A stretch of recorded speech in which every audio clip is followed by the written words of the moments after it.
तीरावनचारी यमुना तीरावनचारी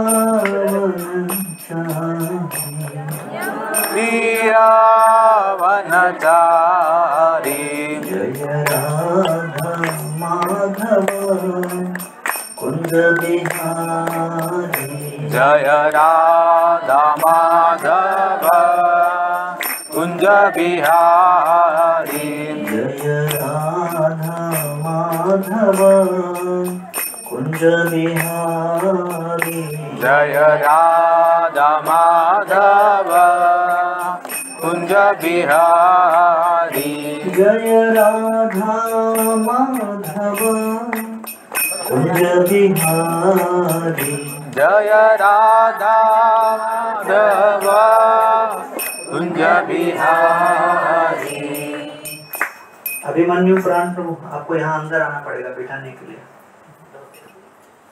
जय ओम विष्णुपाद परमहंस परिव्राजकाचार्य अष्टोदक से श्रीमद् डिवाइन श्रील अभय चरणारविंद भक्ति वेदांत गोस्वामी महाराज श्रील प्रभुपाद की जय।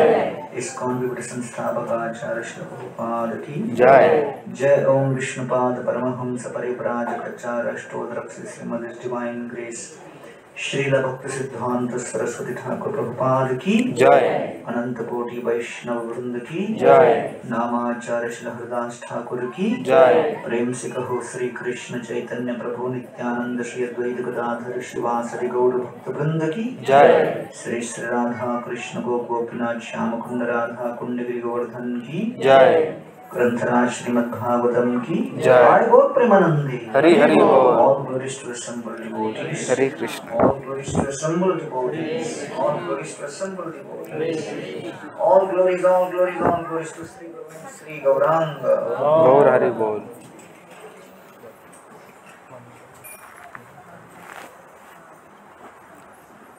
हरे कृष्णा। ओम नमो भगवते वासुदेवाय। ओम नमो भगवते वासुदेवाय। ओम भगवते वासुदेवाय। ओम नमो भगवते वासुदेवाय। ओम भगवते वासुदेवाय। ओम नमो भगवते वासुदेवाय। ओम अज्ञानतिमिरन्धस्य ज्ञानाञ्जनशलाकया चक्षुरुन्मिलितं तस्मै श्रीगुरवे नमः। नमो ओम विष्णुपादाय कृष्णप्रेष्ठाय भूतले श्रीमते भक्तिवेदांत स्वामिने नामने नमस्ते सरस्वती देवे गौरवाणी प्रचारिणे निर्विशेष शून्यवादी पाश्चात्य देशकारिणे। जय श्री कृष्ण चैतन्य प्रभु नित्यानंद श्री अद्वैत गदाधर श्रीवासादि गौर भक्तवृंद। हरे कृष्णा कृष्णा कृष्णा हरे हरे, हरे राम राम राम हरे हरे। और भी कुछ लोग यहाँ बैठ सकते हैं, यहाँ पे भी जगह कुछ चेयर्स हैं। ठीक, तो कृष्ण कृपा मूर्ति अभय चरणारविंद भक्ति वेदांत स्वामी श्री प्रभुपाद जी के तिरुभाव महोत्सव में श्री श्री राधा दामोदर मंदिर में आप सभी का हार्दिक स्वागत। आमिनी स्तरिते तोमार यहाँ आगमन, परम दयालु तुम्ही पतित पावन। महान संतों के सत्संग के प्रभाव का वर्णन करते हुए श्रीपाद रामानंद राय महाप्रभु की स्तुति करते हैं कि आप परम दयालु हो, पतितों के पावन हो, और इसलिए यहाँ पर आप प्रकट हुए हो। और महात्माओं का लक्षण क्या होता है? महंत स्वभाव एई तारिते पामार, निज कार्य नहीं तबो या तारा घर। महात्माओं का ये लक्षण होता है कि वो निजी कार्य न होते हुए भी वो भ्रमण करते हैं दूसरों का उद्धार करने। श्री चैतन्य महाप्रभु हरिनाम संकीर्तन का आंदोलन आलारनाथ में उद्घाटन किए। चौदिके ते सब लोग बोले हरि हरि, प्रेमावेशे मध्य नृत्य करे गौर हरि। सभी भक्तों के बीचों बीच महाप्रभु ने प्रेमोन्माद व्यक्त किया। कंचन सदृश देह अरुण बसन, पुलक अश्रु कंप स्वेद ताहते भूषण। श्री चैतन्य महाप्रभु का तपाए हुए सोने की भांति अंग कांति शोभायमान हो रही थी। उस पर श्री चैतन्य महाप्रभु के संन्यास वस्त्र अरुणोदय की वेला में कोटि कोटि सूर्योदय की लालिमा रखने वाले उस वर्ण के रंग से लोग आकर्षित हो रहे थे।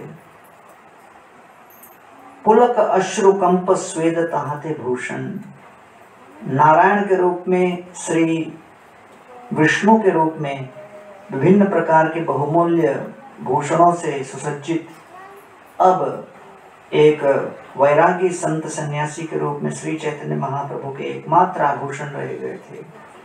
कंप, स्वेद और अश्रुधारा जो हरिनाम संकीर्तन के प्रेममयी उद्घोष से उनका कंठ अवरुद्ध हो रहा था, उनका हृदय धक धक हो रहा था, तो उस श्री कृष्ण नाम के महासंकीर्तन को इस पृथ्वी पर प्रथम बार लोगों के समक्ष दृष्टिगोचर होता देखते हुए श्री नित्यानंद प्रभु बड़े प्रफुल्लित हुए। केह नाचे केह गाए श्री कृष्ण गोपाल, प्रेमे ते भासिल लोक स्त्री वृद्ध अबाल। और कहने लगे कि ये महाप्रभु का संकीर्तन आंदोलन समाज के किसी व्यक्ति के साथ पक्षपात नहीं कर रहा था, समाज के हर वर्ग से वो परे था और हर व्यक्ति समाज का उसमें सम्मिलित हो सकता था। इसलिए श्री चैतन्य महाप्रभु ने हर प्रकार के सामाजिक प्रतिबंधों के विभिन्न जंजीरों और श्रृंखलाओं को समाप्त कर दिया था, काट डाला था और अपने बलिष्ठ भुजाओं से संपूर्ण ब्रह्मांड को वो स्वागत कर रहे थे कृष्ण प्रेम का आस्वादन करने। और महाप्रभु के उस स्वागत से अभिभूत कृष्ण संकीर्तन को देखकर नित्यानंद प्रभु अपने हृदय की भावनाओं को रोक नहीं पाए और नित्यानंद प्रभु कहने लगे, देखे नित्यानंद कहे, देखे नित्यानंद प्रभु कहे भक्त गणे, ए रूपे नृत्य आगे होबे ग्रामे ग्रामे। नित्यानंद प्रभु ने घोषणा कर दी आलारनाथ में अप्रैल 1510, सोचिए 500 वर्ष पूर्व श्रीपाद नित्यानंद प्रभु ने उद्घोषणा कर दी। केवल महाप्रभु के उस संकीर्तन को देखकर ए रूपे नृत्य आगे होबे ग्रामे ग्रामे, इस प्रकार का संकीर्तन भविष्य में विश्व के हर गांव में होगा, हर शहर में होगा। तो नित्यानंद प्रभु ने 500 वर्ष पूर्व कृष्ण कृपा मूर्ति अभय चरणारविंद भक्ति वेदांत स्वामी श्रील प्रभुपाद के सेनापति भक्त के रूप में आकर इस हरिनाम संकीर्तन आंदोलन को एक वैश्विक समारूप देने का भविष्यवाणी हो गया था। यह नित्यानंद प्रभु की भविष्यवाणी थी। और तब 1922 में भक्त सिद्धांत सरस्वती ठाकुर के पास एक यौवन संपन्न गृहस्थ अभय चरण दे प्रकट होते हैं। वन उल्टा डंगा जंक्शन रोड के टेरेस के ऊपर उनके एक मित्र नरेंद्र मलिक अभय चरण दे को लेके चलते हैं। सरस्वती ठाकुर उस वन उल्टा डंगा जंक्शन रोड के छत पर बैठे हैं और बैठकर वो दर्शन दे रहे हैं।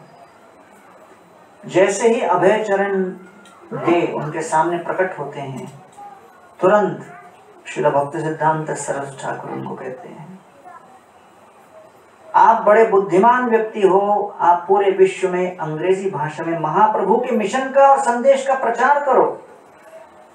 क्षण भर में उन्होंने जीवन भर का मिशन दे दिया। संतोष कितने व्यंजन पके हुए हैं उसके ऊपर निर्भर नहीं करता, संतोष आपके भूख के ऊपर निर्भर करता है। अगर किसी व्यक्ति का पेट भरा हुआ है, चाहे 56 भोग उसके सामने रख दो, वो उसकी ओर दृष्टिपात नहीं करेगा, देखेगा भी नहीं। जब व्यक्ति भूखा हो तो चाहे उसको एक आइटम दो या 56 भोग दो, सब कुछ निकल जाएगा, उसके भूख के ऊपर है। हम लोग बहुत साल पहले गोवर्धन पूजा 2008 में प्रथम बार मनाए। गोवर्धन पर राधानाथ महाराज के कहने पर सब भक्त लोग छोटे छोटे चूल्हे लेकर बना रहे थे, कुकिंग कर रहे थे। 500-600 प्रकार के व्यंजन प्रचुर मात्रा में लोगों ने बनाए और उन्हें गिरिराज जी के सामने समर्पित किया, भोग लगाया। इतनी प्रचुर मात्रा में भोग की सामग्री थी, उसको देखकर मुझे संशय आया कि ये खत्म कैसे होगा आज, क्योंकि इतना हम लोगों ने भी अपने किचन में बनाया है, प्लस इतना आइटम लोगों ने बनाया है। और मैं सोच रहा था कि कैसे इसको हम बांटेंगे। लेकिन जैसे ही ये भोग लगने के बाद सारा महाप्रसाद वापस पंडाल में गया और डिस्ट्रीब्यूशन स्टार्ट हुआ, 1 घंटे के अंदर सारा साफ हो गया, कुछ भी नहीं बचा। और मैं भी बहुत आश्चर्यचकित रह गया था, क्योंकि मुझे पता था इस्कॉन के भक्तों की क्षमता क्या है। लेकिन उस दिन कुछ और ही बात थी। अब उस समय वहां पर हमको सपोर्ट करने वाले कोई एक लोकल व्यक्ति आ गए, तो उनको देने के लिए मैं महाप्रसाद खोजने लगा। कई मटके पड़े थे, सब खाली। तो मैं परेशान होकर खोजने लगा, इतना भोग लगा था, कुछ तो मिले, और कुछ नहीं दिख रहा था। और अंत में देखा एक भक्त बैठे हुए हैं, बीच में प्लेट है, प्लेट भरा हुआ है और चारों तरफ 10 मटके रखे हुए। ऐसे लग रहा था खुद गिरिराज ही बैठे। तो उनको देखकर मैंने कहा, मुझे पूछ लेना चाहिए था, एक मटका दे दो। मैंने थोड़ा गलत कह दिया, मैंने कहा ये सब आप खत्म कर लोगे क्या? तो उसने कहा वो मेरा प्रॉब्लम है, आपका थोड़ी। आपको क्या प्रॉब्लम है? तो मैंने कहा नहीं, मुझे प्रॉब्लम नहीं है, मेरे को केवल एक मटका चाहिए। तो ना वैसे पूछो ना, बाकी डाउट मत करो मेरे कैपेसिटी। तो जब किसी को भूख लगे, वो क्या कुछ समाप्त नहीं कर सकता। तो उसी प्रकार प्रश्न उठता है कि हमारे भक्ति को आगे बढ़ाने के लिए कितने भक्तों का समूह हमारे पास है, ये इतना महत्वपूर्ण नहीं। गुरु के साथ हम कितने बार भेंट किए, ये इतना महत्वपूर्ण नहीं। लेकिन हमारे हृदय के अंदर भक्ति करने की भूख कितनी है, वो महत्वपूर्ण है। और इसलिए मैं बता रहा हूं क्योंकि प्रभुपाद जी केवल 1922 में एक बार मिले सरस्वती ठाकुर को। मिलते ही साथ सरस्वती ठाकुर ने कह दिया, आप जो है अंग्रेजी भाषा में प्रचार करो। अब केवल एक वक्तव्य था, सरस्वती ठाकुर ने कह दिया, प्रभुपाद ने सुना और सुन के भूल भी सकते थे उसको। लेकिन प्रभुपाद जी की भूख बड़ी तीव्र थी, अपने गुरु वर्ग के आदेशों को पूर्ण करने की ललक प्रामाणिक थी। जितनी इच्छा तीव्र होगी, जितनी भक्ति करने की ललक हमारे अंदर तेज होगी, उतना अधिक हम भक्ति के हर पहलू को ध्यान देंगे और उसके प्रति आकर्षित होंगे। तो इसलिए 1922 में श्रील प्रभुपाद जी का सरस्वती ठाकुर के साथ जो मिलन था, उसे कोई व्यक्ति सामान्य भी मान सकता है। और एक दृष्टि से आज जब हम सोचें तो वो ऐतिहासिक है। तो ऐतिहासिक में और इतिहास में केवल हमारे प्रयास का अंतर है। प्रभुपाद का सरस्वती ठाकुर के साथ वो मिलन इतिहास के पन्नों में एक मिलन के रूप में अंकित हो सकता था, लेकिन जिस रवैये के साथ श्रील प्रभुपाद जी ने उस आदेश को स्वीकार किया, श्रील प्रभुपाद के सरस्वती ठाकुर के प्रति जो रवैया था, उस रवैया और उस रवैये के आधार पर प्रभुपाद जी ने जो प्रामाणिक प्रयास किया, वो इतिहास के एक घटने को ऐतिहासिक बना दिया। तो इसलिए जब आज हम श्रील प्रभुपाद जी के तिरोभाव में एकत्रित हुए हैं, हमको समझना चाहिए कि श्रील प्रभुपाद के पास उस समय जो भक्ति में आगे बढ़ने के लिए साधन उपलब्ध हुए थे, जो परिवेश उपलब्ध था, उससे कहीं गुना अधिक साधन हम लोगों के पास आज है। ये हमको भूलना नहीं चाहिए। तो आज फरवरी 20 तारीख को सरस्वती ठाकुर का जो तिरुभाव महोत्सव है, आविर्भाव महोत्सव है, फरवरी 20 या 22 तारीख को 2022 को, उसमें वन उल्टा डंगा जंक्शन का जो बिल्डिंग है उसका उद्घाटन होगा। जयप्रताप महाराज, राधानाथ महाराज, वो लोग सभी उद्घाटन करेंगे। उसको जो है इस्कॉन के अंतर्गत आ गया और उसको पूरी तरह रीफर्निश किया गया है। उसी प्रकार जैसे 1917 से लेकर 1934 के बीच में जब गौड़िया मठ और सरस्वती ठाकुर रहते थे, वैसा ही। तो 1922 के पश्चात फिर सीधा श्रील प्रभुपाद 1933 में सरस्वती ठाकुर से दीक्षा ली। अच्छा, दीक्षा लेने के पश्चात भी ऐसा नहीं कि प्रभुपाद जी बहुत बार मिले, 3-4 बार अधिकाधिक उनका सरस्वती ठाकुर के साथ भेंट हुई। तो आज जब हम प्रभुपाद जी से प्रार्थना कर रहे हैं, तो हमारी प्रार्थना का मूल विषय होना चाहिए कि हमारे अंदर भी भक्ति की वही तीव्रता, भक्ति की वास्तविक इच्छा जागृत करें। और जैसे मैंने कहा, हमारा संतोष हमारी भूख पर निर्भर है, भोजन की सामग्री पर नहीं। वैसे हमारी भक्ति की प्रगति हमारे व्यक्तिगत तीव्र शुद्ध प्रयास पर निर्भर है, और इस पर नहीं कि गुरुजनों के साथ कितने बार हमारी भेंट होती है।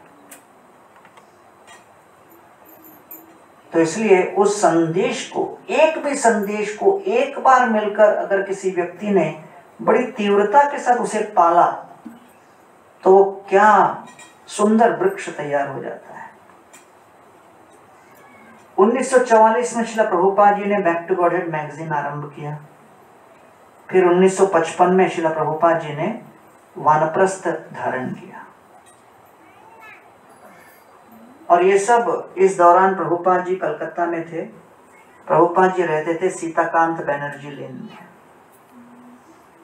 प्रभुपाद के घर का फर्स्ट फ्लोर उन्होंने गौड़िया मठ के ब्रह्मचारियों को उनके शिक्षा और संस्कृत वगैरह पढ़ने के लिए उन्होंने रेंट पे दिया था। एक दृष्टि से प्रभुपाद का घर जो सीताकांत बैनर्जी लेन में है, जो वो भी इस्कॉन के पास है, वो प्रभुपाद का घर का फर्स्ट फ्लोर कह सकते हैं इतिहास का पहला वॉइस था, वॉइस सेंटर, जहाँ पर अलग अलग प्रकार से प्रशिक्षण दिया जाता था। और प्रभुपाद जी ग्राउंड फ्लोर और फर्स्ट फ्लोर के बीच में बैठकर जप किया करते थे। तो डोल गोविंद शास्त्री जो कि बहुत बड़े विद्वान थे संस्कृत के, वो सरस्वती ठाकुर के शिष्य थे। गौड़िया मठ के ब्रह्मचारियों को संस्कृत हरिनामामृत व्याकरण सिखाकर बाहर निकले। एक दिन प्रभुपाद जी के बगल में बैठे। उस समय प्रभुपाद जी गृहस्थ थे, अभय बाबू। बैठकर वो कहते हैं कि अभय बाबू, मुझे एक बात का बड़ा कौतूहल है कि महाप्रभु ने कहा पृथ्वी ते आचे जत नगरादिग्राम सर्वत्र प्रचार होइबे मोर नाम, लेकिन ये प्रचार होगा कैसे, समझ में नहीं आ रहा है। ये पृथ्वी का अर्थ क्या है, तात्पर्य क्या है। तो प्रभुपाद जी जप करते करते वहां पर शांति से उठे, 2 कदम नीचे आए, मुड़कर सीधा अपने उंगलियों से संकेत किया, और संकेत किया तो सीधा डोल गोविंद शास्त्री के ऊपर कहते हैं, अगर महाप्रभु ने इसकी भविष्यवाणी की है तो ये अवश्य पूर्ण होगा। प्रभुपाद जी के अंदर ये पूरा विश्वास था। फिर 2 कदम उतरे, फिर मुड़े, डोल गोविंद शास्त्री को देखा और कहा, भविष्य में कोई मूर्ख जो सरस्वती ठाकुर के चरणों में समर्पित है वो इस कार्य को सिद्ध करेगा। पृथ्वी त्याचे जतन ग्राम। फिर प्रभुपाद 2 कदम नीचे उतरे। अब तब डोल गोविंद शास्त्री जो कि सरस्वती ठाकुर के शिष्य थे, उनको लगने लगा कहीं वो व्यक्ति मैं तो नहीं। फिर प्रभुपाद मुड़े, उनको उंगली दिखाया और कहा, वो व्यक्ति आप नहीं होंगे। तो ये सुनकर डोल गोविंद शास्त्री को बड़ा धक्का लगा। बोले, अभय बाबू को क्या लगता है वो करेंगे, वो कैसे कर सकते हैं, वो तो गृहस्थ हैं और दिन रात केवल व्यवसाय के विषय में चिंतन करते रहते हैं। जो इतना व्यवसाय वृत्ति में लगा हुआ है वो व्यवसायत्मिका बुद्धि कैसे करेगा। तो इसलिए कहा गया है, सुशील सहिष्णु शांत बदान्य गंभीर मधुर वचन मधुर चेष्टा महाधीर सबार सम्मान करता कोरेन सबार हित कौटिल्य मात्सर्य हिंसा न जाने तारचित। हरिदास पंडित उनकी विशेषता थी कि वो रूप गोस्वामी के अनुयायी थे, राधा गोविंद के महंत थे, लेकिन सबसे बड़ा गुण था कि उनके अंदर सारे सद्गुण विद्यमान थे और वो वैष्णव गुणों से लोगों के चित्त को आकर्षित करते थे। श्रील प्रभुपाद जी की भी यही अवस्था थी। गौड़िया मठ में कई सन्यासी थे, कई बड़े बड़े पारंगत विद्वान थे, लेकिन प्रभुपाद जी अपने गुणों से सभी को आकर्षित करते थे। तो इसलिए कविराज गोस्वामी कहते हैं, वैष्णवेर गुण ग्राही न देखे दोष कय मने वाक्य करे वैष्णव संतोष। अपराध शब्द का अर्थ क्या है, राध मतलब संतोष, अप अर्थात जब संतोष घटे। किसी साधक का भक्ति करते समय संतोष क्यों घटता है, क्योंकि वो मानसिक रूप से वैष्णवों के प्रति हिंसा करता है, निंदा करता है। इसलिए चैतन्य चरितामृत में वर्णन किया गया है, गो हत्या और वैष्णव निंदा दोनों बराबर है। और इसलिए काय मने वाक्य कोरे वैष्णव संतोष। प्रभुपाद की सबसे बड़ी योग्यता क्या थी जो उनको अपने मिशन में सफल बनाई। प्रभुपाद के चारों तरफ उनके कई ऐसे गुरु भाई थे जो कि सरस्वती ठाकुर का कितना निकट का संग लिए थे। श्रील प्रभुपाद की तुलना में सरस्वती ठाकुर का 100 गुना अधिक सत्संग उनको मिला था, निजी व्यक्तिगत आदेश मिले थे। सरस्वती ठाकुर के राइट हैंड, लेफ्ट हैंड, वो सभी उस समय गौड़िया मठ के नेतृत्व में थे। श्रील प्रभुपाद तो केवल 2-3 बार 4 बार मिले हुए गृहस्थ भक्त थे। और प्रभुपाद अपनी आंखों के सामने गौड़िया मठ के सारे बड़े बड़े लीडरों को आपस में कलह करते हुए, कोर्ट कचहरी में एक दूसरे को घसीटते हुए देख रहे थे। प्रभुपाद जी के पास वो सारा एक्सक्यूज था बोलने के लिए, I am not feeling inspired. ये क्या चल रहा है, हमारे सीनियर गॉड ब्रदर्स ऐसा काम करेंगे तो फिर हमें प्रेरणा कैसे मिलेगी। छोड़ो भक्ति भक्ति, पियो चाय कॉफी। आज के तारीख में जब मन हमें बेवकूफ़ बनाना चाहता है तो देखता है कि कहाँ पर कुछ त्रुटि है, गलती है, और फिर उसका एक्सक्यूज निकाल कर व्यक्ति निकलना चाहते हैं। तो प्रभुपाद जी चाहे तो भूल सकते थे इस मिशन को, बोले कहाँ 1922 में हमको क्या कह दिया, हमसे नहीं होने वाला, इतने बड़े बड़े लोग नहीं कर पा रहे, अब गौड़िया मठ के एक के कितने टुकड़े हो गए, हम कहाँ से करने वाले, भूलो इसको। लेकिन प्रभुपाद जी ने संकल्प लिया कि वो करेंगे। तो प्रभुपाद जी उस समय अभी भी व्यवसाय में थे, झांसी में थे, और प्रभुपाद ने संकल्प किया कि वो ग्रंथ लिखना आरंभ करेंगे। ग्रंथ लिखना आरंभ किया। सबसे पहले एक छोटा सा ग्रंथ लिखा प्रभुपाद जी ने, easy journey to other planets, है कि नहीं। कभी कभी जब कोई प्रोजेक्ट बहुत आगे बढ़ जाता है तो फिर अपन भूल जाते हैं कि स्टार्टिंग में कितने कष्ट थे, कितने संघर्ष थे, और कहाँ से हम आरंभ किए। तो प्रभुपाद के अभी आप ग्रंथ देखोगे, भागवतम का पूरा, चैतन्य चरितामृत के सेट, सारे वॉल्यूम, कन्वर्सेशंस, ये वो। हमारे चौपाटी मंदिर में प्रभुपाद जी के बगल में पूरा बुक का बहुत बड़ा शेल्फ है, सारे प्रभुपाद के बुक्स उसमें लगे हुए हैं। एक तरफ पूरे भगवत गीता के लगभग 30-40 भाषाओं में अनुवाद है। एक भक्त उसके सामने बड़ा मायूस खड़ा था। मैंने पूछा, यार प्रभुपाद के बुक्स के सामने आपकी मायूसी क्यों, मुंह क्यों लटका हुआ है? उसने कहा, सोच रहा हूं कि प्रभुपाद जी ने इतने बुक्स लिख दिए, मैं कब पढ़ूंगा। और मैं सोच रहा था थोड़े कम बुक्स लिखते तो अच्छा होता। तो हम लोगों की अभी समस्या है बुक्स कैसे पढ़े। प्रभुपाद जी ने जब आरंभ किया तो छोटे बुक से, easy journey to other planets, अन्य लोगों की सुगम यात्रा। झांसी में अपने एक मित्र को उन्होंने दिया। मित्र ने उसे स्वीकार किया और कहा कि ये बुक क्या है। प्रभुपाद जी ने कहा, ये बुक को पढ़ो तो फिर आप गोलोक धाम जा सकते हो।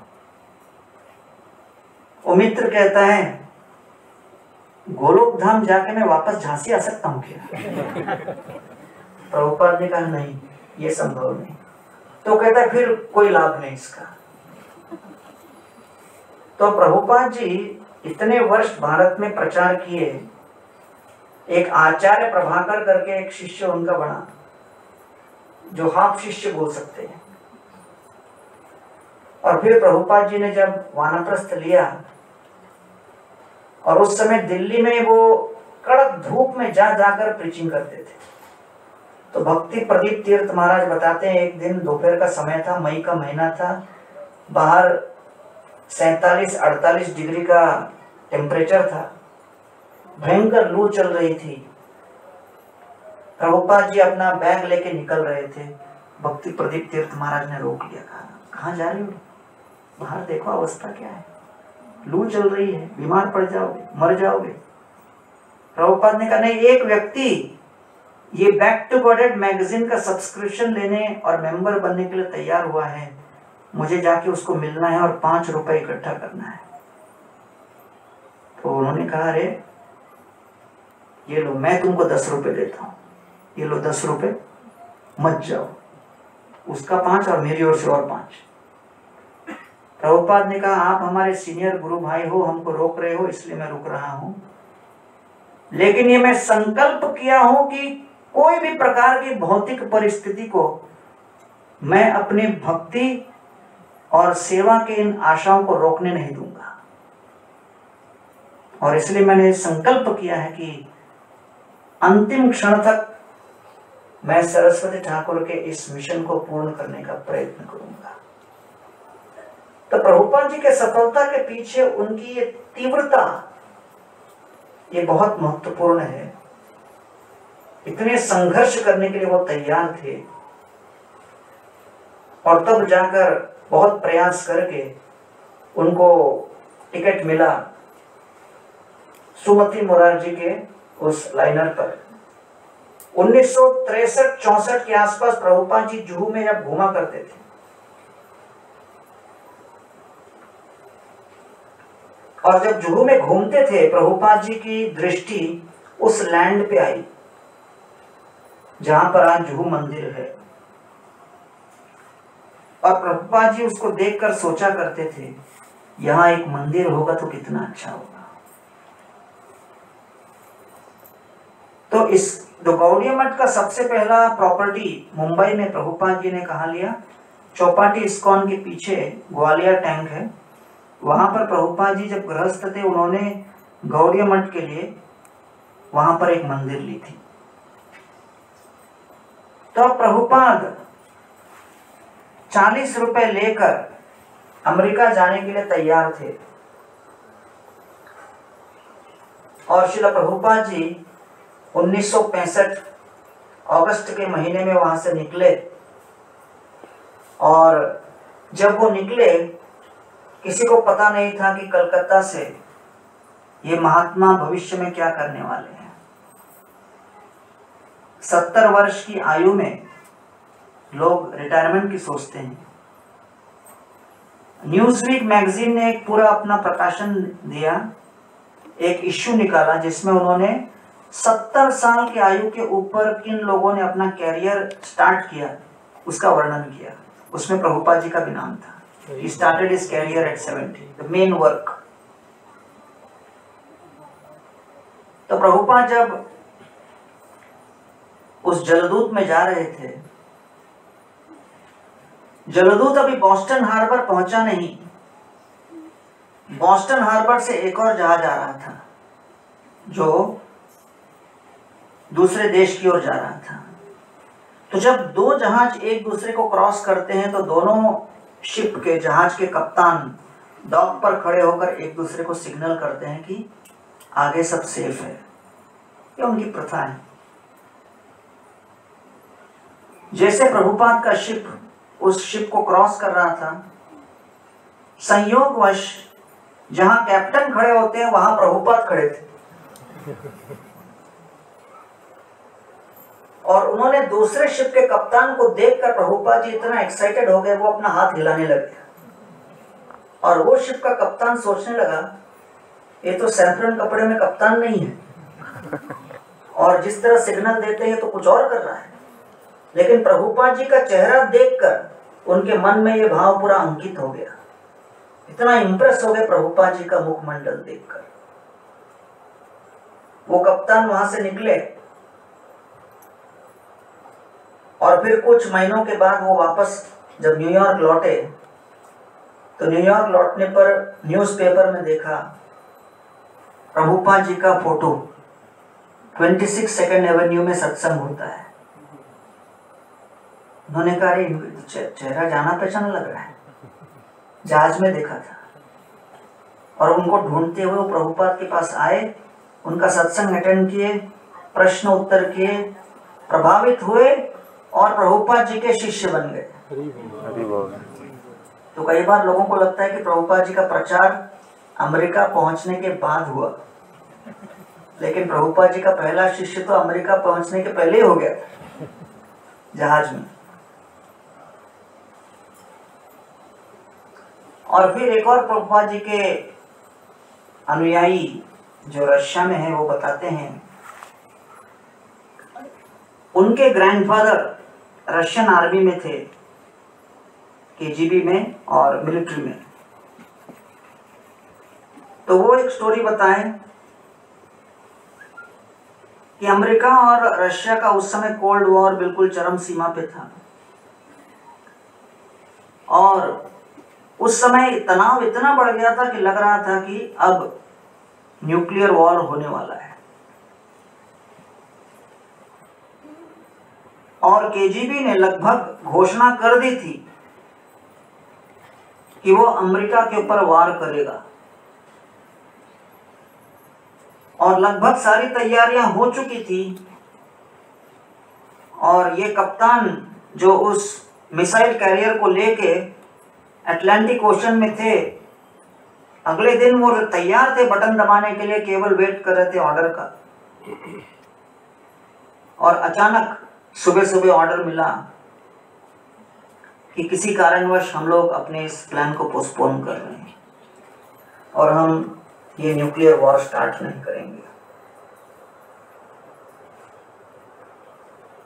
और जब वो कप्तान भविष्य में उनका जो पोता है वो इस्कॉन का डिवोटी बना, घर पे भागवतम और लीलामृत सब थे, तो उन्होंने ये सब लीलामृत वगैरह पढ़ा और फिर तब उन्होंने अपना रिकॉर्ड चेक किया और देखा कि जिस दिन न्यूक्लियर वॉर बंद करने का आदेश आया, न्यूक्लियर मिसाइल न चलाने का आदेश आया, वही दिन था प्रभुपाद जी अमेरिका पहुंचे थे।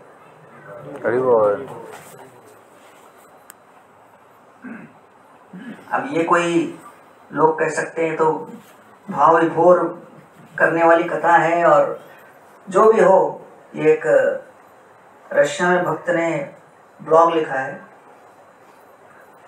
तो प्रभुपाद जी के आगमन से अलग अलग स्तर पर क्रांतियां मची हैं। फिर प्रभुपाद जी जब न्यूयॉर्क में आ गए, उन्होंने प्रचार अपना आरंभ किया। सोचिए, केवल श्रीमद् भागवतम का 3 वॉल्यूम वो लेके गए थे। 3 वॉल्यूम श्रीमद् भागवतम को लेकर, हाथ में सूटकेस लेकर वो शांतिपुर गए थे और शांतिपुर में अद्वैत आचार्य से प्रार्थना कर रहे थे कि मैं अमेरिका जाने वाला हूँ, आशीर्वाद दीजिए। वहां पर उनके गुरु भाई मिले और कहा कि स्वामी महाराज, सुना कि आप अमेरिका जा रहे हो। प्रभुपाद ने तुरंत कहा, मैं अमेरिका नहीं जा रहा हूं, श्रीमद् भागवतम अमेरिका जा रहा है, मैं उनका दास बन के जा रहा हूं। प्रभुपाद का भाव बिल्कुल स्पष्ट था। अब सोचिए, 1955 से 1965 के बीच में 10 साल में प्रभुपाद जी ने 1 कैंटो भागवतम कंप्लीट किया। तो 55 से 65 के बीच में 1 कैंटो कंप्लीट किया, तो 65 to 75 कितना कंप्लीट होना चाहिए? मैक्सिमम 2। लेकिन भक्ति में लॉजिक नहीं चलता। किसी ने कल्पना नहीं की आगे क्या होने वाला है। जो व्यक्ति 55 से 65 के बीच एक ही श्रीमद् भागवतम अनुवाद किया,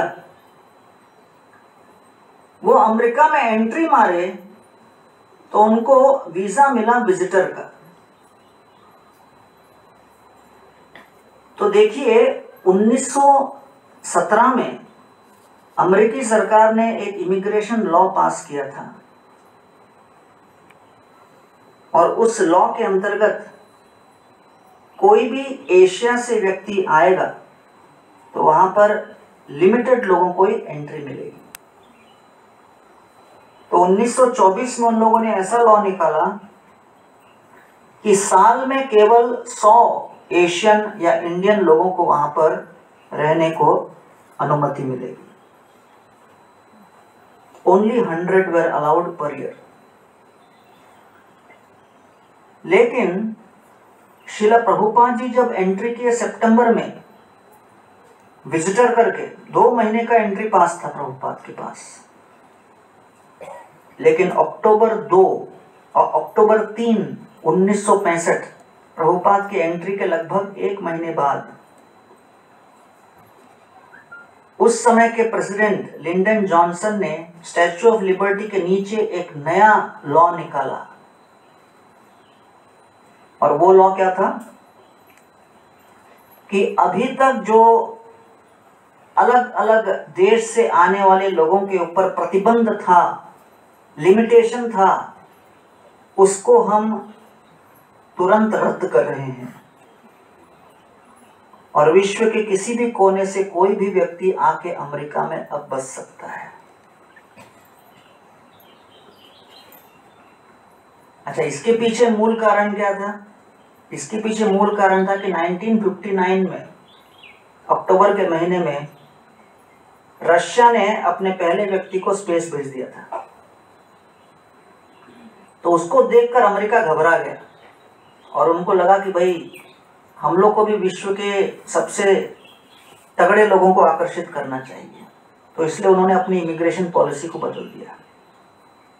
तो प्रभुपाद के एंट्री के 1 महीने बाद इमिग्रेशन पॉलिसी जो 100 वर्ष से चल रहा था उसको रद्द किया। तो 1870 से लेके 1965 के बीच, बिटवीन 1871 एंड 1965, केवल 16,000 भारतीय अमेरिका में प्रवेश किए थे। 1965 से 1971 के बीच 1 लाख इंडियंस प्रवेश किए और उसके पश्चात 1980 तक ऑलमोस्ट 4 से 5 लाख इंडियंस हो गए थे। तो उस समय प्रभुपाद जी का जो परमानेंट रेसिडेंसी था वो लोग ने 3 बार रिजेक्ट किया। स्टार्टिंग में कहा कि भाई तुम तो टूरिस्ट करके आए थे तो आपको कंट्री छोड़ना होगा। तब प्रभुपाद के 2 सेंटर थे, न्यूयॉर्क और सैन फ्रांसिस्को। फिर प्रभुपाद गए मॉन्ट्रियल और मॉन्ट्रियल में तीसरा सेंटर स्टार्ट किया।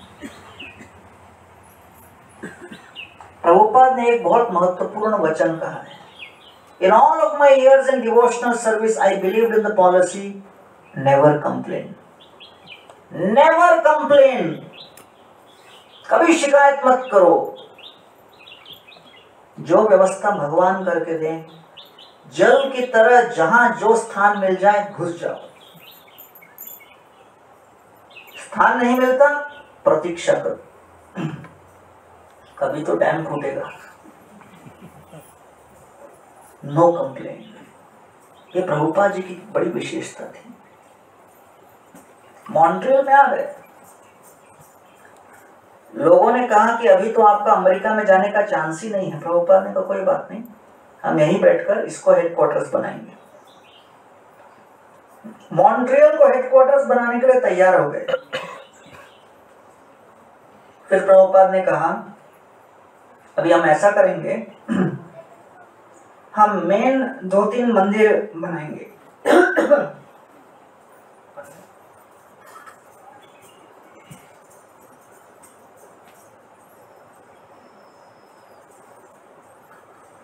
देखिए प्रभुपाद की सोच कितनी सकारात्मक है। उन्होंने कहा न्यूयॉर्क एक हो गया, सैन फ्रांसिस्को दूसरा हो गया, तीसरा मॉन्ट्रियल हो गया, एक चौथा लंदन का मैं क्रिएट कर दूंगा। 4 सेंटर बन गए, मेरा मिशन सफल। फिर मैं भारत चला जाऊंगा।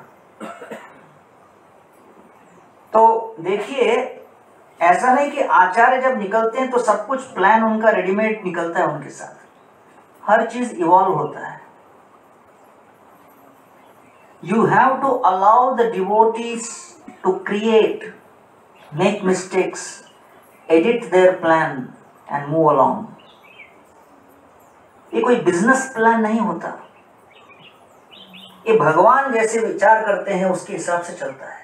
उस समय प्रभुपाद ने कहा मॉन्ट्रियल हमारा हेडक्वार्टर्स होगा, न्यूयॉर्क एक मंदिर, सैन फ्रांसिस्को दूसरा मंदिर, फिर मॉन्ट्रियल से मैं एक बार चला जाऊंगा लंदन, वहां एक और मंदिर बना देंगे। 4 मंदिर बहुत हो गए।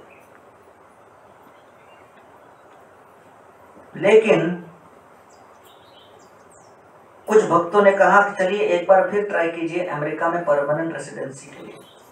प्रभुपाद जी ने फिर अपनी अर्जी डाली परमानेंट रेसिडेंसी के लिए अमेरिका के लिए।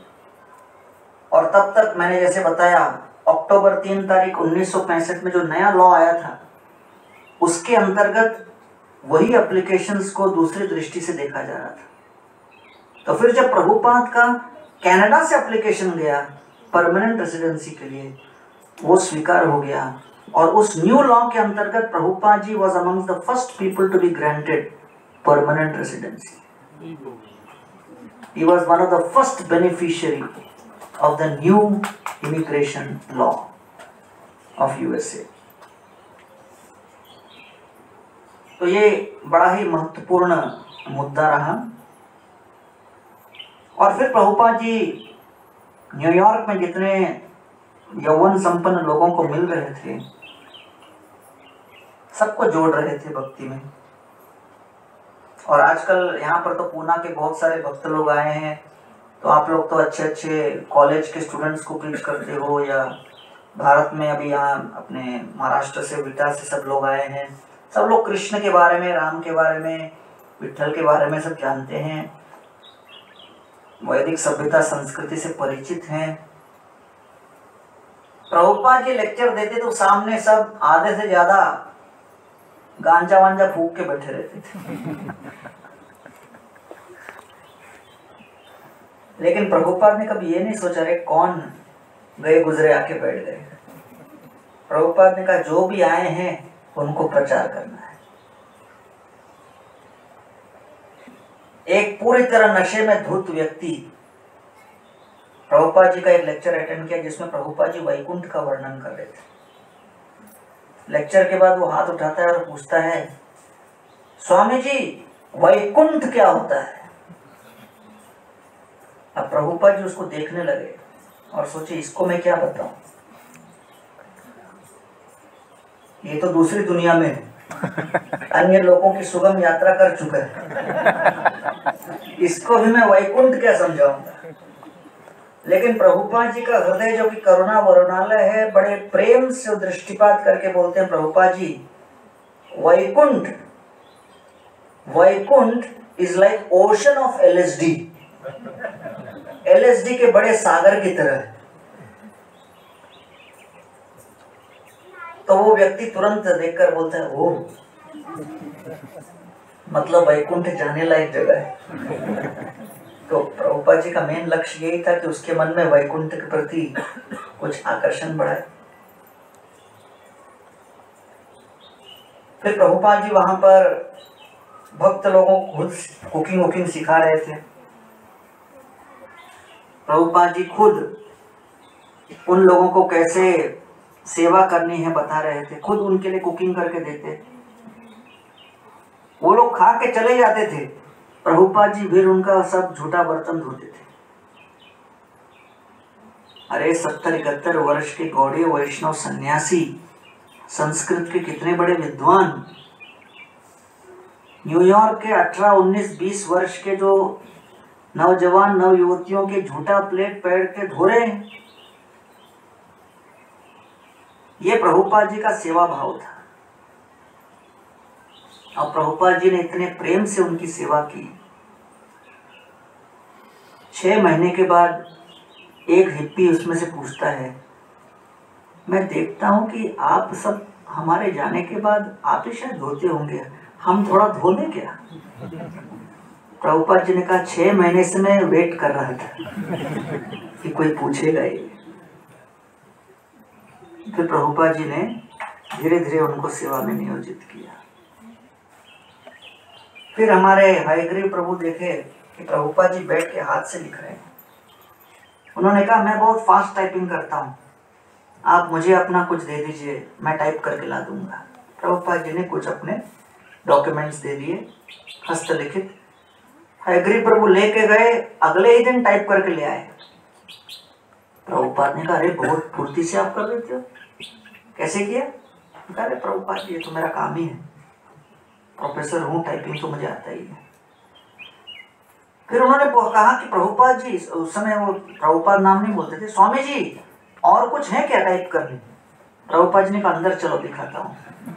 अंदर कमरे में गए, एक बड़ा संदूक था, खोल के दिखाया, पूरा उसके अंदर प्रभुपाद जी के हैंड रिटन मैन्युस्क्रिप्ट्स भरे हुए थे, जो वो भागवतम का अनुवाद करके रखे थे हाथ से। उसको देख के वो चकरा गए। हयग्रीव प्रभु देखकर बोले, स्वामी जी ये तो जीवन भर का टाइपिंग है। प्रभुपाद ने कहा नहीं, कई जीवन काल का।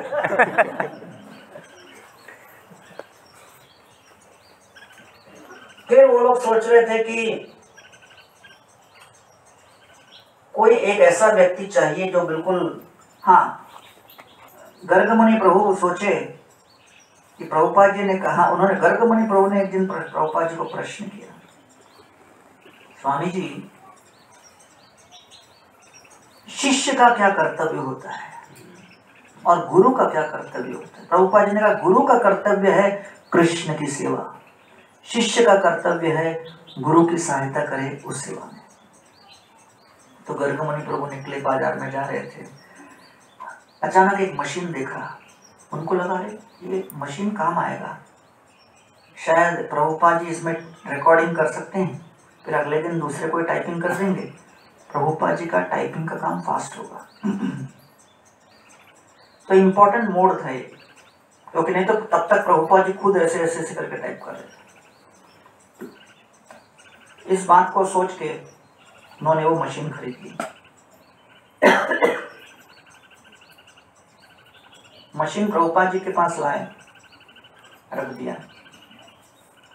प्रभुपाद को बोले मैं 1 घंटा उस दुकानदार से सीख के आया हूं कि मशीन कैसे चलाना है, मैं आपको बैठ के सिखाऊंगा अभी। प्रभुपाद ने कहा मुझे पता है ये मशीन कैसे चलता है, मुझे पता है।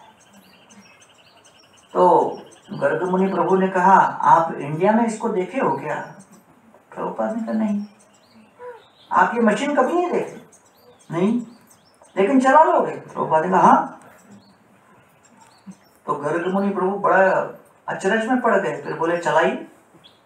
उनको लगा ये कैसे चला पाएंगे। प्रभुपाद ने उठाया, ठक ठक ठक ठक किया, डिक्टाफोन चालू। उस दिन से प्रभुपाद जी डिक्टाफोन में बोलना स्टार्ट कर दिए। अब प्रश्न उठा कि इतने फास्ट प्रभुपाद बोल रहे थे, उसको ट्रांसक्राइब कौन करेगा? इतना फास्ट टाइपिंग वाला कोई था नहीं। तब प्रभुपाद जी ने नेक्टर ऑफ डिवोशन के सारे जो डॉक्यूमेंट्स थे उन्होंने अपने डिक्टाफोन में कर दिए थे, और ये लोग सोच रहे थे इतना सारा टेप्स तैयार हो गया, अब इसको ट्रांसक्राइब कौन करेगा। अचानक एक दिन एक जवान लड़का आ गया दौड़ पे, बोले क्या कौन है भाई? तो बोला मेरा नाम एंटनी है। बोले क्या काम है? अरे कॉलेज में मुझे छुट्टी है 3 महीने की, कॉलेज वालों ने कहा है कोई धार्मिक संस्था या सामाजिक संस्था में कुछ सेवा करके वो लोग सर्टिफिकेट दें कि तूने सेवा की, तो फिर हमको मार्क्स मिलेगा, इंटर्नशिप। तो मैं देखा आपका यहाँ पे लिखा हुआ है, तो मुझे लगा शायद आप लोग भी ऐसे समाज की सेवा या धर्म की सेवा करते होंगे, मुझे 2-3 महीना कुछ करने दो तो फिर सर्टिफिकेट दे देना। तो गर्गमुनि प्रभु ने पूछा क्या करते हो, तुम्हारा सबसे अच्छा स्किल क्या है? बोला फास्ट टाइपिंग। गर्गमुनि प्रभु देखे उनके पीछे कहीं भगवान कृष्ण खड़े हैं जो स्वयं लेके आए इसको। उनको तुरंत प्रभुपाद जी के नेक्टर ऑफ डिवोशन के टिप्स थमा दिए। 2 महीने के अंदर उन्होंने सब पूरा कर दिया, और उसके बाद वो अपना सर्टिफिकेट लेकर जो गायब हुआ, किसी को पता भी नहीं वो कहां से आया कहां गया। लेकिन जो नेक्टर ऑफ डिवोशन आप बुक देख रहे हो वो उनकी कृपा से। फिर प्रभुपाद जी भगवत गीता उसको प्रकाशित करने का प्रयास कर रहे थे। प्रभुपाद जी के पास मैन्युस्क्रिप्ट रेडी था। ब्रह्मानंद प्रभु को बोला भाई किसी को दिखाओ, पब्लिशर को दिखाओ, भगवत गीता है, कोई छापेगा?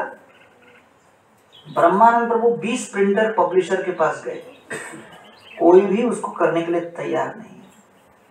सब एक ही चीज बोलते थे मैन्युस्क्रिप्ट पढ़ के कि यार तुम्हारे ऑथर ने एक ही बार बार बार दोहराया है। एक बार भक्त ने कहा प्रभुपाद को, आप अपने परपोर्ट्स में बार बार बोलते रहते हो, इंद्र तृप्ति करना उचित नहीं, इंद्र तृप्ति करोगे नरक में जाओगे, इंद्रियों को वश में करो। इंद्रिय सुख मनुष्य जीवन के लिए नहीं, पशु सुख की भांति है। प्रभुपाद जी आप एक ही बात बार बार क्यों दोहराते रहते हो? प्रभुपाद ने कहा फिर भी तुम नहीं समझते फिर भी वही कार्य करते हो। तो मैक्सिमम पब्लिशर्स का यही ऑब्जेक्शन था कि ऑथर क्रिएटिव नहीं है, ऑथर केवल रिपीट मार रहा है। और कई लोगों ने कहा यार मजा नहीं आ रहा, बहुत भारी है, टॉपिक बहुत भारी है। तो ब्रह्मानंद प्रभु ने लगभग आशा छोड़ दी थी कि यार इसको कोई नहीं छापने वाला। एक दिन जब ब्रह्मानंद प्रभु मेल रिसीव कर रहे थे तो एक मेल आया एक व्यक्ति का, उसने कहा कि जो हरे कृष्णा एल्बम है जो लोगों ने रिकॉर्ड किया था हरे कृष्ण मंत्र का, वो हमको चाहिए।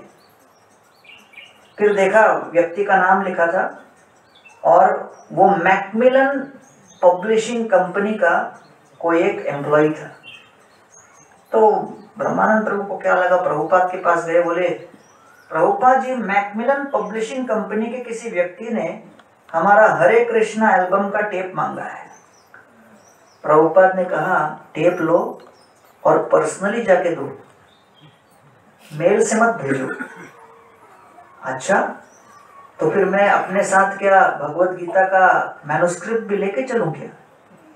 प्रभुपाद ने कहा मैन्युस्क्रिप्ट लेके जाने की कोई आवश्यकता नहीं, सीधा जाओ और उसको बोलो पूरा भगवत गीता मेरे पास है, इंग्लिश में है, इंडियन स्वामी ने लिखा है। उन्होंने कहा फिर प्रभुपाद को, लेकिन मैं लेके चलूं क्या दिखाने? प्रभुपाद ने कोई जरूरत नहीं, बस इतना बोलो। वो गए, मैकमिलन कंपनी के कितने फ्लोर्स थे, ढूंढते ढूंढते उस व्यक्ति के पास गए, मालूम पड़ा वो छोटा सा क्लर्क था। अब उसको टेप तो दिया, लेकिन आसपास देख रहे हैं कि और कोई चांस है क्या? क्लर्क के पास तो अभी अपन क्या बोले, पब्लिशिंग कैसे मांग सकते इसके पास। आशा खो रहे थे, तभी अचानक दरवाजा खुला, एक व्यक्ति प्रवेश किया और क्लर्क ने उसकी ओर दिखा के कहा कि ये मिस्टर जेम्स वेड हैं, he is the head of publishing for religious section, जो धार्मिक ग्रंथों के प्रकाशन के ये हेड है। तो तुरंत ब्रह्मानंद प्रभु बोले मेरे पास भगवत गीता है। तो वो जो जेम्स वेड बोलता है इंग्लिश में है क्या? बोले हाँ। इंडियन स्वामी ने लिखा है क्या? बोले हाँ। वो बोले लाओ मैं छाप दूंगा। तो ब्रह्मानंद प्रभु बोले लेकिन मैं मैन्युस्क्रिप्ट लाके दिखाऊं क्या? बोले कोई जरूरत नहीं, क्योंकि इतना डिमांड है और मैं इतने दिन से खोज रहा हूं, अभी तक मिला नहीं, जो भी लाओगे छाप दूंगा।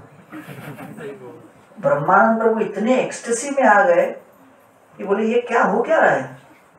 उड़ते हुए वापस गए प्रभुपाद के पास और जाते जाते सोच रहे थे कि प्रभुपाद जी की प्रतिक्रिया क्या क्या होगी।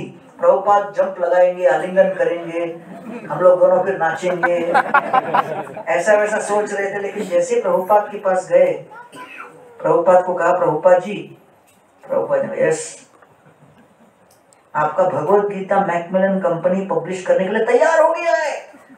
प्रभुपाद ने मैन्युस्क्रिप्ट निकाला, लो जाके देखो। प्रभुपाद अपना ट्रांसलेशन करते थे और ब्रह्मानंद प्रभु को इतना शौक बैठा, अरे इतने दिन से धक्का खाने के बाद अब मैं अच्छा खबर दिया हूं, लेकिन ऐसा लगता है इनको तो पता ही है सब कुछ होने वाला है और भगवान की इच्छा से अलग अलग समय पर सब कुछ संपन्न होगा। तो इस प्रकार ये जो प्रभुपाद जी का इंग्लिश में भगवत गीता का अनुवाद करना एक बहुत बड़ा ऐतिहासिक विषय था, क्योंकि उसके बाद जो इस्कॉन ने पूरे विश्व भर में प्रचार किया है, ये भगवत गीता के आधार पर अब लगभग 50 करोड़ भगवत गीता इस्कॉन ने बांट दी है। हरि बोल।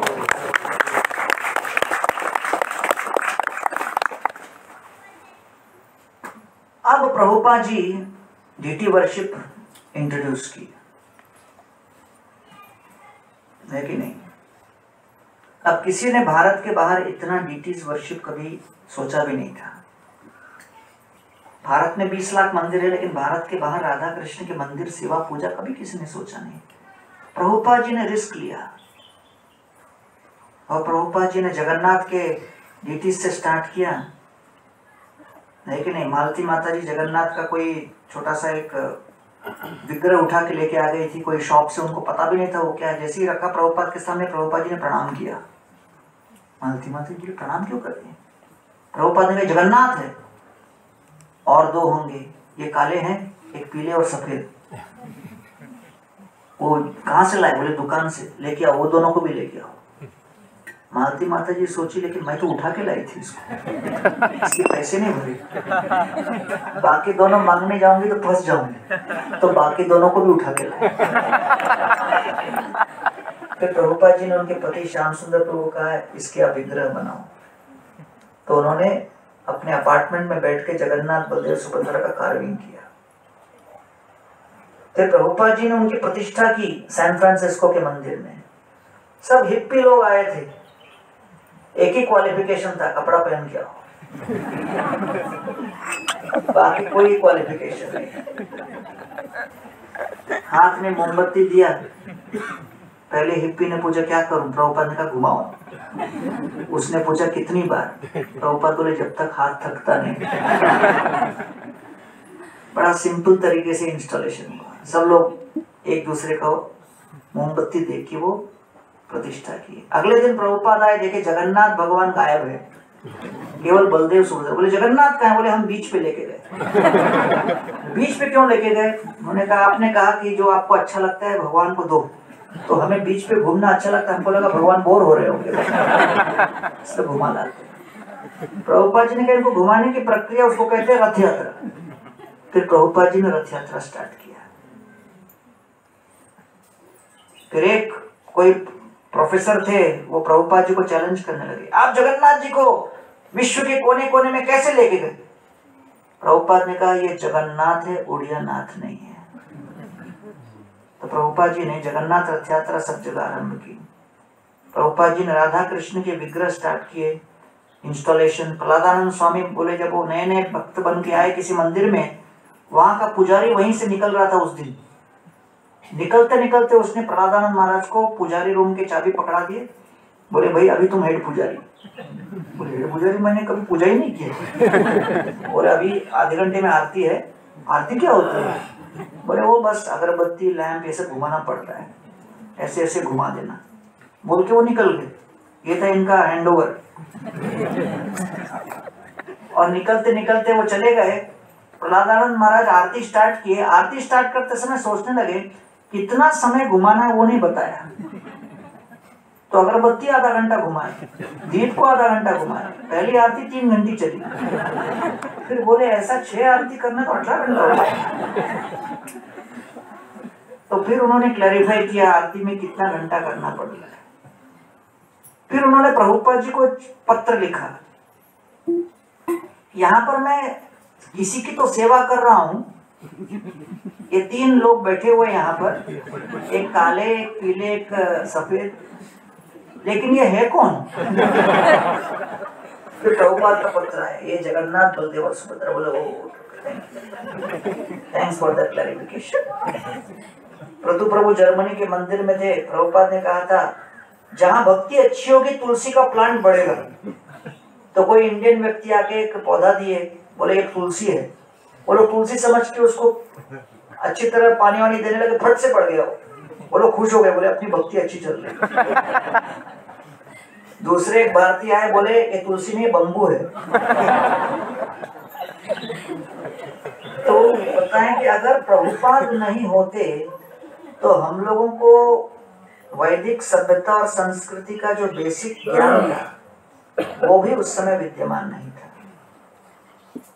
तब फिर 1969 की बात है, प्रभुपाद जी जब लॉस एंजलिस में रुक्मिणी द्वारकाधीश को स्थापित कर चुके थे, और रुक्मिणी द्वारकाधीश को स्थापित करने के बाद प्रभुपाद जी ने उसे वर्ल्ड हेडक्वार्टर्स के रूप में घोषित किया और कहा कि सभी लोग आकर यहाँ पर ट्रेनिंग लेंगे। उस समय प्रभुपाद जी का कोई प्लान नहीं था और कहीं जाने का, केवल वहां लॉस एंजलिस में बैठकर सबको ट्रेनिंग देना। लेकिन भारत में आए हुए प्रभुपाद जी के कुछ शिष्य उनके गुरु भाइयों से संपर्क में आकर प्रभुपाद जी के विषय में उनके कुछ भ्रांत धारणाएं उत्पन्न होने लगी। वो प्रभुपाद जी का अपमान करने लगे। शिष्य समूह में अलगाववाद फैलने लगा। प्रभुपाद लीलामृत में एक चैप्टर है थ्रेट अगेंस्ट इस्कॉन। तो 1966 में इस्कॉन की स्थापना हुई। 3-4 साल के अंदर 1970 तक कुछ फूट पैदा होने लगी। प्रभुपाद जी को लगा मुझे यहाँ से निकलना होगा, क्योंकि कौन हमारे साथ है कौन हमारे विरोध में है कुछ समझ में नहीं आ रहा। तो ऐसा नहीं कि सब कुछ बड़े आराम से चल रहा था। 4 साल के अंतर्गत हलचल मच गई। और तब श्रील प्रभुपाद जी रुक्मिणी द्वारकाधीश के पास आकर प्रार्थना करने लगे कि प्रभु, इतने वर्षों की तपस्या के बाद मैं अमेरिका आया, इतने वर्षों तक मैं श्रील सरस्वती ठाकुर के स्वप्न को पाश्चात्य देश में साकार करने के लिए योजना बनाई, और वो सब साकार होने के 4 वर्ष के अंतर्गत सब पर पानी फिर रहा। आपकी इच्छा क्या है, कुछ समझ में नहीं आता। तब रुक्मिणी द्वारकाधीश उनको अंदर से संकेत किए, उनकी ध्वनि प्रभुपाद जी को सुनाई पड़ी। रुक्मिणी द्वारकाधीश ने प्रभुपाद को कहा, अब आप भारत जाओ। तो 1970 में प्रभुपाद का इंडिया में आने का कोई प्लान नहीं था, पाश्चात्य देश तारे। तो कई बार लोगों को लगता है कि हाँ ये पहले से उनका था, वहां जाएं फिर वहां से लोगों को लाएं, ये वो नहीं, ये कोई प्री प्लान्ड नहीं था। जैसे परिस्थिति परिवर्तित होती गई, प्रभुपाद जी ने देखा 9 द्वार बंद हैं, 10वां द्वार जो खुला है उसमें से चलो। यह भक्ति, बंद द्वारों को मत देखो, जो खुला द्वार है उसको देखो। तो प्रभुपाद जी तुरंत वहां से भारत आए, अपने शिष्यों को वहां से भारत में लेके आए। 1970 से लेके 77 तक प्रभुपाद जी मैक्सिमम टाइम भारत में स्पेंड किए। मैक्सिमम टाइम भारत में, मुंबई में स्पेंड किए। भारत को बेस बनाए, फिर विश्व में भ्रमण करते थे। लेकिन रिजल्ट क्या था? अगर 7 साल भारत में सबसे अधिक टाइम दिया तो रिजल्ट कहां से आना चाहिए? 7 साल के प्रचार के बाद प्रभुपाद जी का 1977 का स्कोर कार्ड क्या था? 5000 शिष्य विश्व में, भारत के 20 लोग। पूरे विश्व में 108 मंदिर, भारत में 4। तो इसीलिए समय के साथ भगवान की क्या इच्छा होती है और कैसे सब कुछ परिवर्तन होगा, कोई कुछ कह नहीं सकता। वही श्याम सुंदर प्रभु को लेके आए। श्याम सुंदर प्रभु प्रभुपाद के पास आकर बोले, मुझे जेल में जाना होगा। प्रभुपाद ने कहा, क्या हो गया? उन्होंने कहा, मैं ड्रग्स में व्यापार कर रहा था। पर प्रभुपाद ने कहा, जेल? ओ, कृष्णा का भी जन्म जेल में हो। श्याम सुंदर को बड़े प्रसन्न हो गए। फिर प्रभुपाद ने कहा, क्यों जेल में जा प्रभु? उन्होंने कहा, अरे मैंने ड्रग का व्यापार किया। प्रभुपाद ने कहा, मैं भी ड्रग का व्यापार किया। क्या? प्रयाग फार्मेसी चलाया। तो श्याम सुंदर प्रभु को जेल हो गई थी, 3 साल की सजा थी, 69 से 72। प्रभुपाद को बोले, क्या करूं मैं जेल में? प्रभुपाद ने कहा, हरिनाम करते रहो, निकल जाओगे। वो जेल में गए, 3 साल की सजा सोच के 2 महीने के अंदर वार्डन आके बोलता है, आपको रिहा कर रहे हैं। श्याम सुंदर को बोले, क्यों? उसने कहा, मुझे क्या पता, ऑर्डर मिला। अगर श्याम सुंदर प्रभु 3 साल जेल में होते तो 1970 में वो लंदन में बीटल्स को नहीं मिलते और 1971 में क्रॉस मैदान प्रोग्राम नहीं कर पाते। क्रॉस मैदान प्रोग्राम नहीं होता तो राधानाथ महाराज और लोकनाथ महाराज कैसे जुड़ते? और वो नहीं जुड़ते तो आप और हम यहाँ कैसे बैठते? तो इसलिए वो छूट गए। और वो क्रॉस मैदान प्रोग्राम अरेंज करने के लिए निकले हैं भारत में। कलबा देवी मार्केट में एक लाइफ मेंबर की अमेरिकी गाड़ी लेके घुमा रहे हैं। अब भारत में ड्राइविंग करना इतना आसान तो है नहीं। चलते चलते सामने अचानक कोई व्यक्ति आ गया, ठोकर लग गई, वो आदमी गिर गए। आदमी गिर गया, पब्लिक घेर ली। श्याम सुंदर को लगा मेरी पिटाई होने वाली, भगवान का नाम लेने लगे। फिर अगले क्षण वो पब्लिक ने मिलकर वो आदमी जो सामने गिरा था उसकी पिटाई स्टार्ट कर दी। तो श्याम सुंदर को घबरा गए, ये क्या हो रहा है? गलती तो मेरी थी, उसको क्यों मारे? फिर श्याम सुंदर को शायद इंडिया में वहां से स्टार्ट करते हैं। फिर बाद में मेरी पिटाई होगी। फिर अचानक पब्लिक हट गया, बोले आगे जाओ। श्याम सुंदर को ने कहा, लेकिन गलती मेरी थी, उसको क्यों मारा? उन्होंने कहा, अरे तुम वैष्णव का वेश धारण किए हो, ये व्यक्ति की हिम्मत कैसे हुई कि आप जैसे वैष्णव को डिस्टर्ब करे? श्याम सुंदर बोले, अरे खतरनाक देश है। वैष्णव का वस्त्र पहनने पर इतना सम्मान होता है तो कितना बड़ा उत्तरदायित्व है कि वैष्णव शिष्टाचार के अनुसार व्यवहार करना। कि लोगों की कितनी अपेक्षा है, केवल ये तिलक देखकर, धोती कुर्ता देखकर लोग अपेक्षा करते हैं कि ये क्या होंगे। तो ये श्रील प्रभुपाद जी की देन थी कि आज पूरे विश्व में इस्कॉन का पासा पलट गया। आज इस्कॉन के 85% लोग भारतीय हैं। इस्कॉन का 85% मंदिर भारत में, और वेस्ट बड़ा ही स्ट्रगल में। अगर कुछ किया नहीं गया तो धीरे धीरे इस्कॉन का I Indian society for Krishna conscious बन जाएगा। तो इस बात को देखकर राधानाथ महाराज ने गोवर्धन इको विलेज की संकल्पना की कि भाई यहाँ पर कई पाश्चात्य देश के लोग आकर जो वो वृंदावन नहीं जा सकते, यहाँ पे वृंदावन का अनुभव कर लेंगे। और जो पर्यावरण के प्रेमी हैं, वेस्ट के लोग नेचर को बड़ा प्रेम करते हैं, वो लोग यहाँ आकर थोड़ा भक्तिमय परिवेश में परिवर्तन पाएंगे। और इसलिए हमने यहाँ पर ये प्रयास किया है। और हमने देखा है आंखों से, वेस्ट के कई लोग आते हैं योगा करने, पर्यावरण के लिए, बाकी कई दृष्टिकोण से, लेकिन आने के बाद वो लोग पूरी तरह बदल जाते हैं। तो आइए हम लोग श्रील प्रभुपाद के चरणों में नमन करें और उनके तिरुभाव महोत्सव में उनसे प्रार्थना करें कि हमें उनके शिक्षाओं के पद चिन्हों में चलने की शक्ति और क्षमता बनाए रखें। श्रील प्रभुपाद की जय। जय। गौर प्रेमानंद। हरि हरि बोल। बहुत बहुत धन्यवाद। हरे कृष्ण।